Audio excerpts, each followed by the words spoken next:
July 4th, 1945. The air was thick with heat, the kind that shimmered off the gravel roads of the American Midwest. Beyond the fence line, in a town whose name the women could barely pronounce, church bells rang for Independence Day, and a marching band's brass notes drifted faintly on the breeze. Inside the compound, the German women lined up as they did every morning, stiff-backed and watchful, their khaki auxiliaries uniforms now faded to a dull beige. The world had ended for them only 2 months ago. Today, they were not sure what awaited them, a harder work assignment, perhaps, or another lecture about the war they had lost. Instead, something unexpected was stirring. From the far end of the camp, near the mess hall, a young American GI rolled a wooden cart, its wheels crunching over the dirt, leaving ruts like scars across the yard. The cart was filled with heavy metal tubs, each glistening with condensation.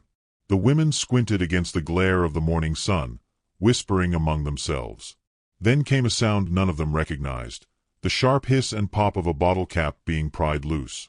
A sugary, unfamiliar scent floated on the warm air. For a long moment, no one moved.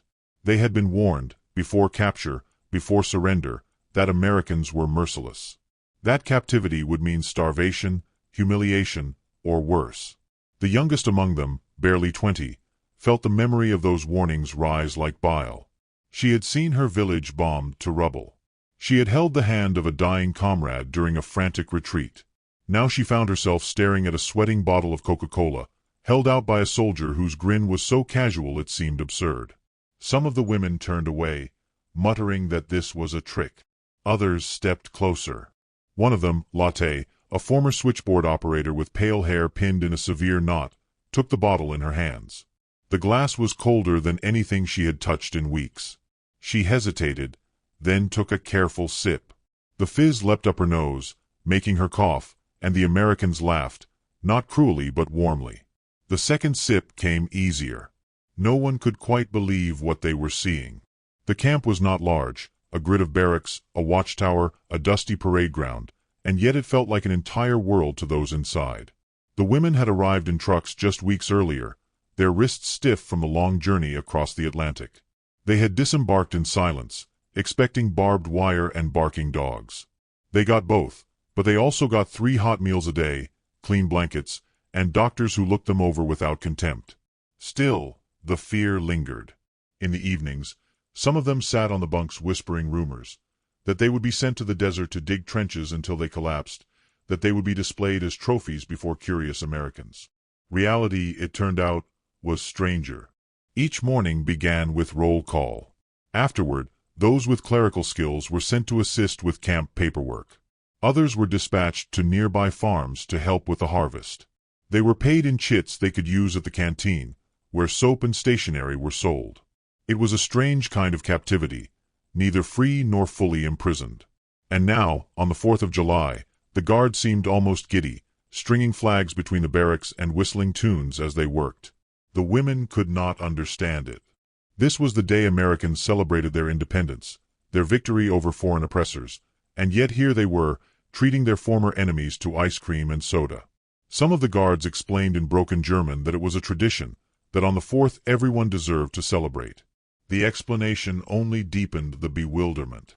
Latte watched as another prisoner, Marta, dipped a spoon into the tub of vanilla ice cream, her face softening with something like wonder. The treat melted too quickly in the summer heat, leaving rivulets running down her fingers. Marta laughed, really laughed, for the first time since her capture, and wiped the sticky sweetness on her uniform skirt. For weeks they had lived with the weight of shame and uncertainty. Some of them had worn the Luftwaffe badge with pride, certain of Germany's destiny. Others had joined the auxiliary services out of fear or necessity, hoping to survive the war without being sent to the front.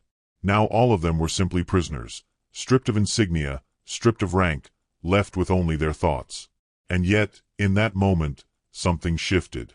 The war was over. That truth had been hard to swallow when they first heard it, when the news of Hitler's death arrived like a ghost, when the photographs of ruined Berlin circulated through the camp. Some of the women had cried silently into their pillows. Others refused to believe it until the guards showed them newspapers. The Reich they had served was gone, and in its place was an emptiness they did not know how to fill. The Americans seemed to know this. Perhaps that was why they kept offering small gestures, books to read, chances to write letters home, now this holiday feast. Whether it was mercy or strategy, no one could tell. By midday, the camp buzzed with an energy that felt almost festive. A phonograph played crackling swing music. The guards handed out hot dogs and watermelon, foods the women had never tasted before. The sweetness was overwhelming, a taste of a world they had been told was decadent and corrupt. Some refused at first, out of pride, but hunger and curiosity won. Soon there was chewing, slurping, laughter carried on the warm air. Even the older prisoners, who had kept their distance, began to watch with less suspicion. For a few hours, the war seemed to retreat, replaced by a strange and fragile peace. Yet not everyone was ready to be charmed. Near the back of the crowd stood Helene, who had been a typist in a Luftwaffe headquarters.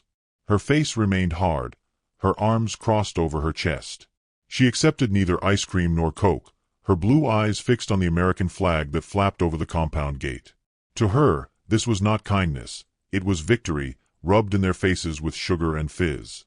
She turned away, muttering under her breath, and several others followed her lead.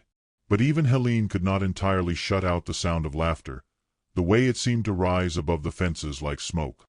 As evening approached, the sky turned a molten gold, and somewhere beyond the camp, fireworks began to crack. Each burst lit the horizon in flashes of red and white. The women flinched instinctively at first, so many of them still carried the memory of bombings, but the guards reassured them. "Fewer work," one said with a grin, mimicking the explosion with his hands. Slowly, the women gathered along the fence line to watch. For a few minutes, they stood there silently, their faces bathed in flickering light, their expressions unreadable. Then Marta spoke softly, almost to herself, "It's beautiful." Something inside Lotte stirred, something she had not felt in months. Not hope, not yet, but the faint sense that life might go on after all this. She held her empty Coke bottle in both hands, the glass still cool against her palms, and listened to the distant music and laughter. Tomorrow, they would wake to the same roll call, the same fences, the same uncertainty about when they would see home again. But tonight was different. Tonight, they had tasted a piece of America, and whether they liked it or not, it had left its mark. As the final firework bloomed like a white flower over the darkening fields, Lotte turned to Marta and whispered, "Maybe the world has changed more than we think." She did not know how true that was, not yet. The morning after the celebration, the camp returned to its rhythm, but something in the air felt lighter, as though the laughter from the night before had seeped into the wooden walls of the barracks and stayed there. Dawn broke early, pale light stretching long shadows across the parade ground. The whistle blew, sharp as a knife, and the women shuffled into formation, boots crunching on the packed dirt. A guard with a clipboard called names. When he reached Lotte, she stood straighter than she had before, meeting his eyes. It was a small act, almost invisible, but to her it felt like reclaiming a fragment of dignity. After roll call, the work details were posted. Some women were assigned to the laundry, others to the mess hall or the camp's small infirmary. The ones considered trustworthy were trucked out beyond the wire to work on nearby farms, picking beans or stacking hay under the watchful eye of a soldier who leaned against a post with his rifle slung casually over his shoulder. The countryside stretched in every direction, green and forgiving, a far cry from the rubble-strewn streets of Germany they had left behind. Marta was among the ones sent outside the wire that day. She sat in the back of the truck with a handful of other prisoners, the warm wind tangling her hair, the smell of earth and diesel mixing in her nose. When the truck stopped, they were led into a field bordered by tall corn, where an American farmer and his wife waited. The woman's apron was dusted with flour, and she greeted them with a nod that was neither cold nor warm, merely practical. Marta was handed a basket and pointed toward the rows of beans. She crouched, fingers sinking into the dark soil, and felt the first pang of something she could not name. It was not quite homesickness, nor was it relief. It was the strange sensation of doing ordinary work in an extraordinary place. Back at the camp, Helene sat on her bunk, sewing a tear in her skirt. She had refused the farm work detail, claiming she was unwell, though everyone knew she simply did not want to labor for the Americans. Her needle moved with precise, almost furious strokes. Around her, the other women murmured softly, sharing scraps of news from home that had come in the latest mail. Some letters were smudged with tears, Others contained only silence, the absence of ink speaking louder than any words could. Helene listened without comment, her jaw tight. The camp was not cruel, but it was confining. The watchtower loomed over them like an unblinking eye, its silhouette cutting across the yard even at dusk. Barbed wire lined the perimeter, its twisted metal catching the sun like teeth. At night, searchlights swept the compound, bathing the barracks in a cold glow. The women lay on their cots listening to the hum of the generator, the chirp of crickets, and sometimes the lonely whistle of a train passing in the distance. Food was plentiful, shockingly so. There was bread so soft it practically dissolved on the tongue, stews thick with meat and potatoes, coffee served steaming in tin cups. The first time Marta tasted the coffee, she wept quietly, overwhelmed by its strength. It was not the bitter substitute they had endured during the war, but real coffee, black and fragrant. Some of the women joked that the Americans were trying to fatten them up before shipping them home.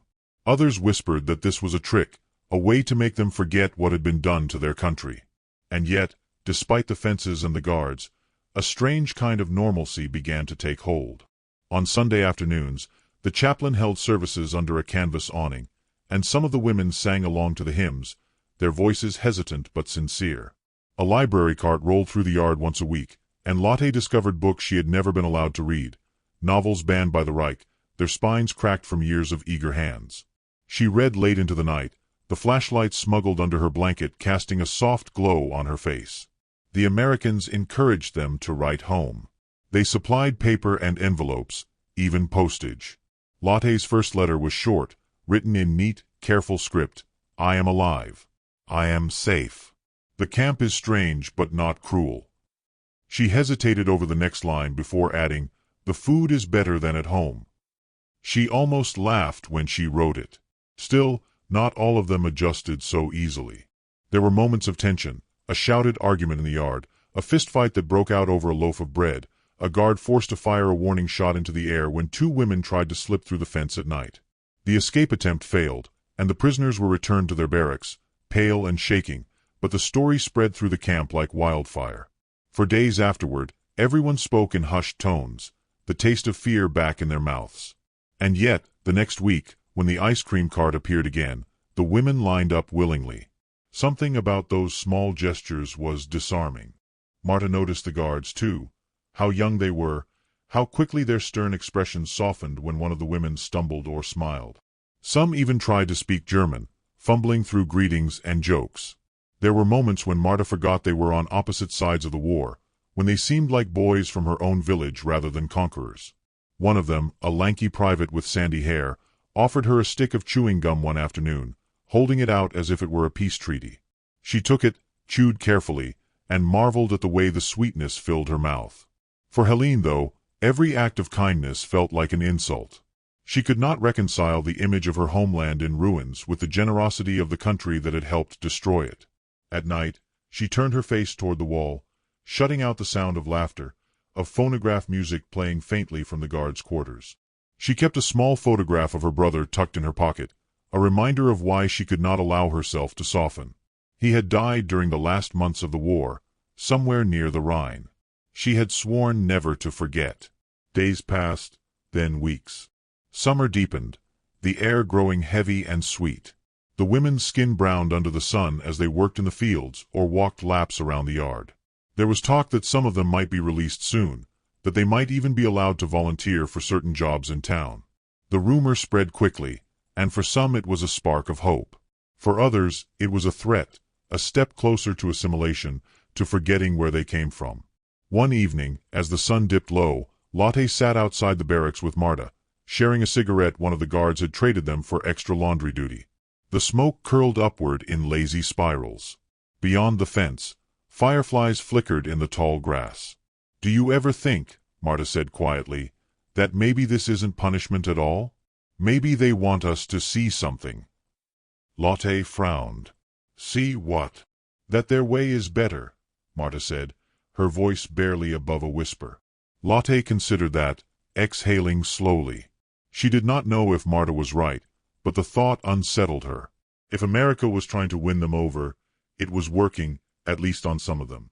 And that realization frightened her more than the guards, more than the barbed wire. Inside the barracks, Helene overheard them and clenched her fists. She could not stand the idea of her comrades forgetting who they were. That night, she gathered a small circle of women and spoke in low, urgent tones about loyalty, about duty, about the dangers of letting the enemy charm them. Her words carried weight, fueled by grief and anger, and for a moment the others nodded along. But when the distant sound of music floated over the yard, a swing tune playing from the guardhouse, one of them smiled, unable to help herself. Helene saw it and turned away, her throat tight. The next morning, the work details were posted again.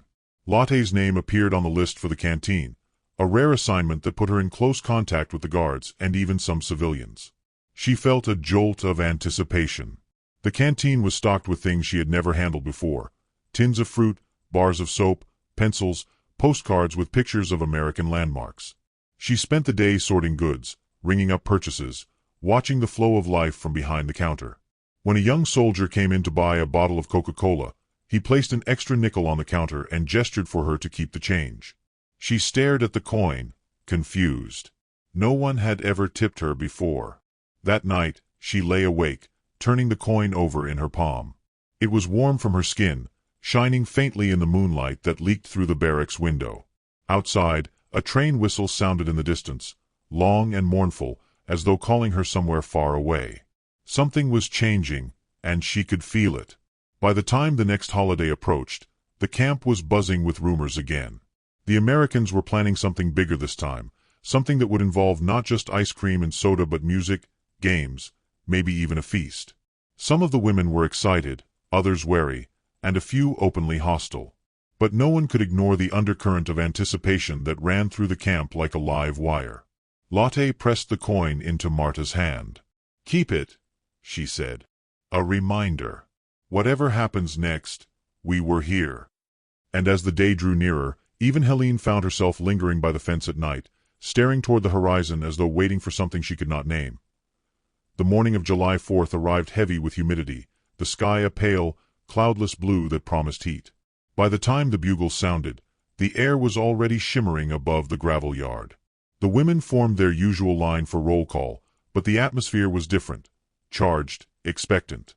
A cluster of American guards had been at work since dawn, hanging flags and stringing colored paper lanterns between the barracks. Someone had painted a sign that read, "Happy 4th," in bold red letters and nailed it to the canteen door. The letters seemed to grin down at the prisoners, daring them to react. Lotte felt a flutter in her stomach she could not quite name, an uneasy mix of curiosity and dread. Beside her, Marta was humming under her breath, the sound oddly cheerful, like a child waiting for a surprise. Even Helene, standing at the far end of the line, was unable to keep her eyes from darting toward the activity near the mess hall. Whatever the Americans were planning, it was larger than anything they had attempted before. After roll call, instead of dispersing the women to their work details, the guards instructed them to remain in the yard. This alone was unusual. The women exchanged glances, the morning sun warming the tops of their heads, sweat prickling along their collars. A truck rumbled through the gate, kicking up dust, and came to a stop near the kitchen. Men jumped down from the back, unloading wooden crates stenciled with the familiar white Coca-Cola script. More tubs of ice appeared, blocks chipped down into shards that glittered like diamonds in the light. Then came the smell. It started faintly, just a whiff, but soon it rolled over the camp in a wave, the unmistakable aroma of meat hitting a hot grill. Some of the women closed their eyes involuntarily, their stomachs tightening. Meat had been a rarity during the last year of the war, something doled out in thin slices or traded for on the black market. Now it was everywhere, thick patties sizzling, fat spitting and hissing as soldiers flipped them with quick, practiced motions. The sound was hypnotic, the scent maddening. A guard walked forward and explained, haltingly, that today was a holiday, that everyone in America celebrated this day of freedom and victory, and that the prisoners were invited to share in the feast. The words struck like stones dropped into water. Feast. The women stood frozen, unable to decide whether to be grateful or insulted. For some, the invitation was salt in an open wound. For others, it was an unexpected kindness that left them disarmed. The first brave ones stepped forward, those who had already allowed themselves to be softened by the camp's small mercies. Marta was among them, her pale face flushed with heat and nervousness as she accepted a plate. A hamburger was placed upon it, the bun soft, the meat steaming. She hesitated, then took a bite. The juice ran down her chin. She laughed aloud, startling herself, and quickly wiped her face with the back of her hand. Lotte followed next, though her steps were slower. She felt Helene's eyes burning into her back but ignored them. When she reached the front of the line, an American soldier grinned at her and held out a bottle of Coca-Cola, cold droplets running down the glass. She accepted it, turning it over in her hands. It was the same strange drink she had tasted weeks ago, but somehow it felt different today. Less like a curiosity, more like a choice. She raised it to her lips and drank, the fizz biting her tongue, the sweetness blooming in her mouth. More women joined, drawn by hunger, by curiosity, or simply by the chance to do something other than wait for the day to pass. Soon the yard was alive with sound. Plates clattering, ice crunching, voices rising in a confused mixture of German and English.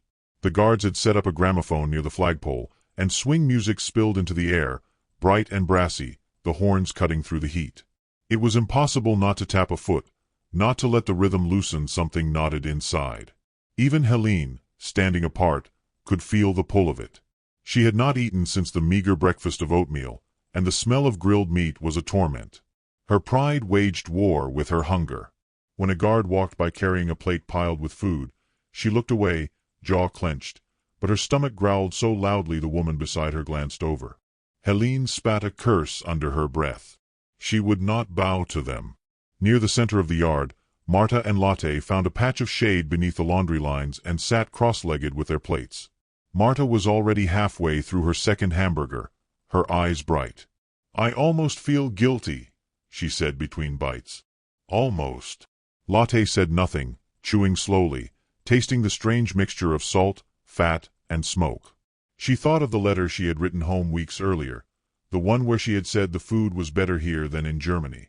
She had not lied, but she had not expected this, a feast that felt like something out of a dream. A sudden crack split the air, sharp and loud. Several of the women dropped to the ground instinctively, hands over their heads. It took a moment for them to realize it was not gunfire but the first firecracker of the day. A group of American children, brought in from the town, were laughing and lighting small fireworks under the supervision of the guards. The prisoners slowly stood, brushing dust from their skirts, embarrassed by their panic.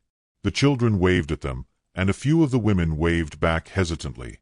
As the afternoon wore on, the celebration grew. There was a baseball game organized between the guards, and the prisoners were allowed to sit along the sidelines and watch.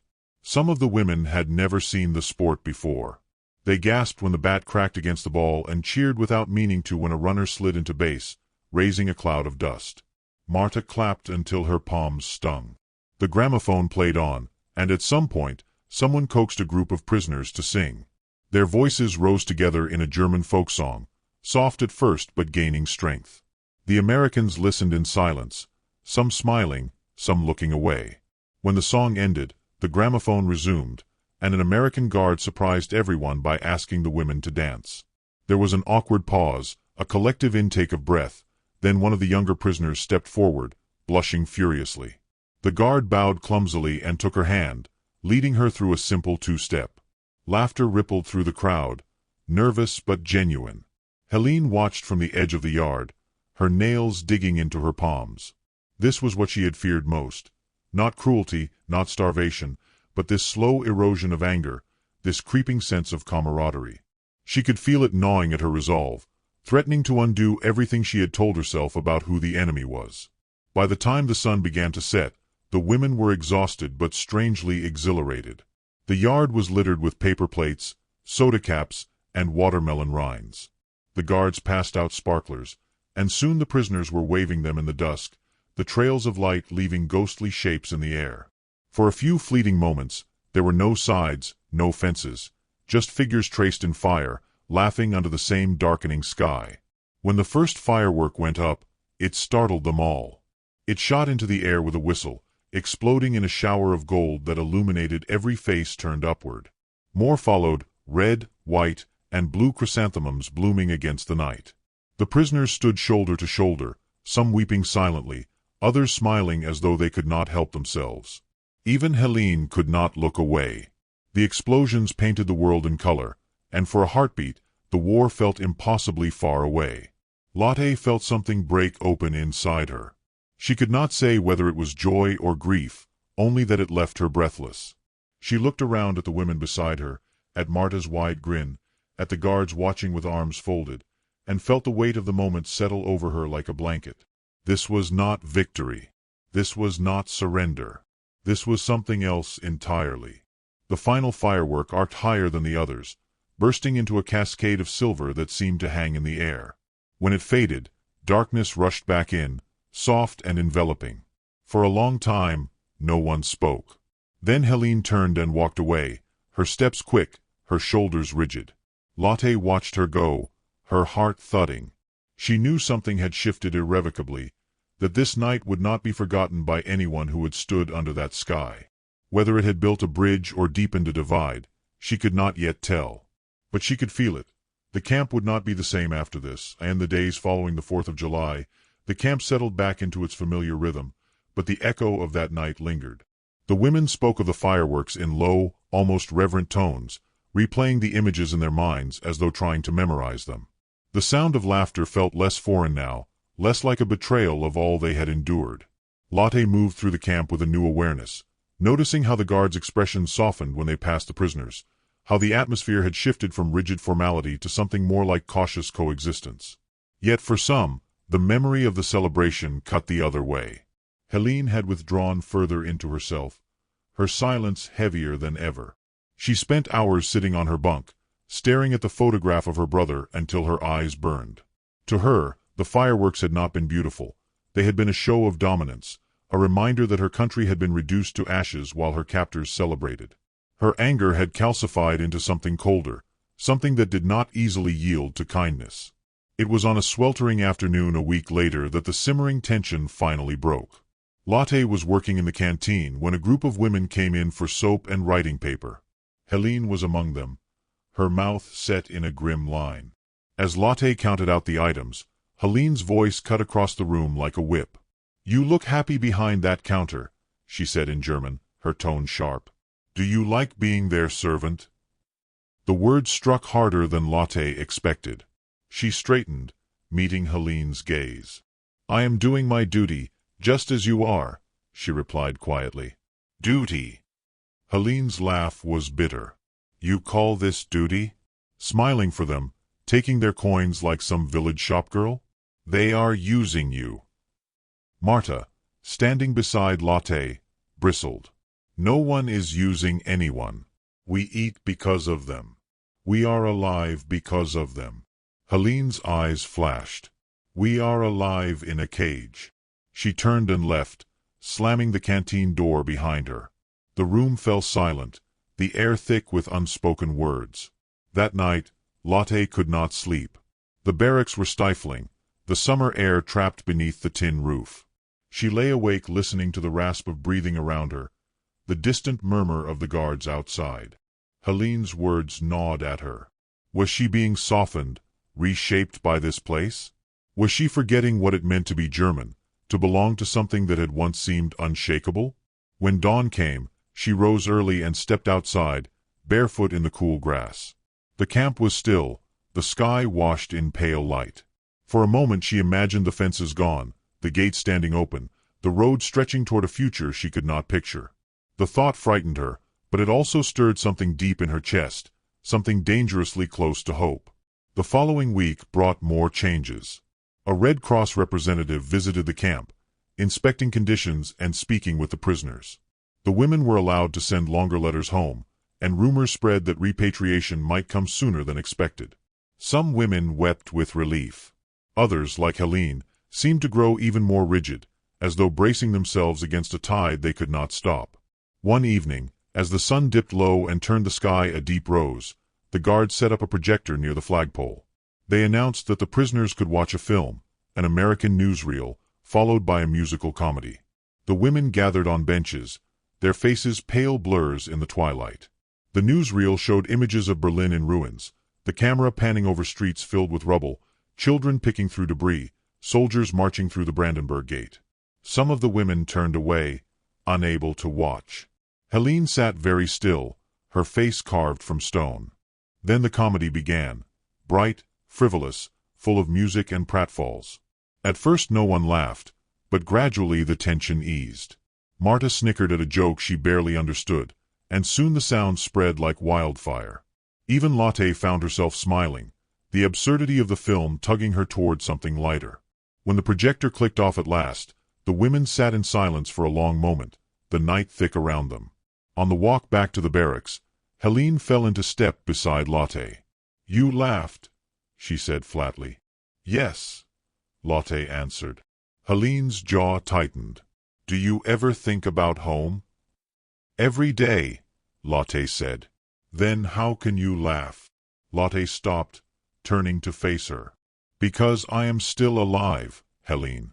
Because one day we will go home, and I want to remember that it is possible to feel something other than grief." Helene's eyes glistened, but she said nothing. She walked on, her back rigid, leaving Lotte standing alone under the stars. The summer waned, the heat giving way to cooler nights. The first leaves began to turn, and with them came a list of names, women scheduled for transport back to Europe. The news electrified the camp. Some prisoners shouted for joy, others wept with relief or dread. Lotte's name was not on the list, nor Marta's, nor Helene's. The three of them sat together that night, their conversation subdued. "It will be our turn soon," Marta said, hugging her knees. Helene stared into the distance. "If there is a home left to go to." Lotte said nothing, but her thoughts were a tangle.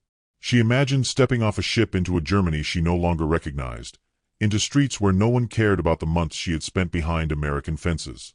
Would she miss this place, with its order and its strange kindnesses? The thought made her throat ache. The next day, as if sensing the camp's unease, the Americans organized one last gathering before the first transport departed.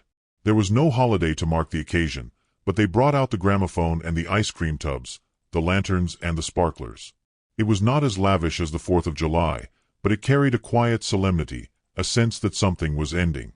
Lotte stood near the edge of the crowd, holding a bottle of Coca-Cola. Marta was beside her, humming along to the music. Helene lingered in the shadows, watching but not approaching. When the first firework went up, smaller this time, just a single starburst of gold, Helene's face softened. She stepped closer, almost reluctantly, and for a moment her profile was lit against the dark like a figure from another life. Lotte felt a sudden rush of emotion. She remembered the first day they had arrived, stiff and terrified, expecting cruelty. She remembered the first sip of Coke, the first taste of ice cream, the first cautious smile shared across the language barrier. She remembered the fireworks painting the night sky, showing them something they had not known they needed to see. The music swelled, a swing tune carrying over the yard, and one by one the women began to dance. Marta tugged at Lotte's sleeve, pulling her into the circle, and after a moment, even Helene stepped forward. Her movements were stiff at first, but gradually her shoulders loosened, her mouth curving into something that was not quite a smile but close enough. When the song ended, the yard fell silent, the only sound the faint hiss of the lanterns. For a moment, no one moved. Then Lotte raised her bottle in a small, defiant toast. "To going home," she said softly. Marta echoed her. "To going home." Helene hesitated, then lifted her chin. "To remembering," she said. The three of them stood there, side by side, their shadows long in the lantern light. Beyond the fence, the field stretched into darkness, quiet and endless. Somewhere, a train whistle sounded, long and low, as though calling them toward the future. No one knew when their names would appear on the next transport list, or what waited for them on the other side of the ocean. But something had shifted forever.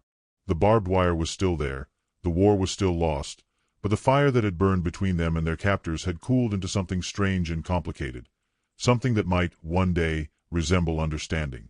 As the last lantern was extinguished and the camp fell into darkness, Lotte felt the bottle grow warm in her hand. She pressed it to her lips for one final sip, tasting the sweetness, and let herself imagine that she was already free.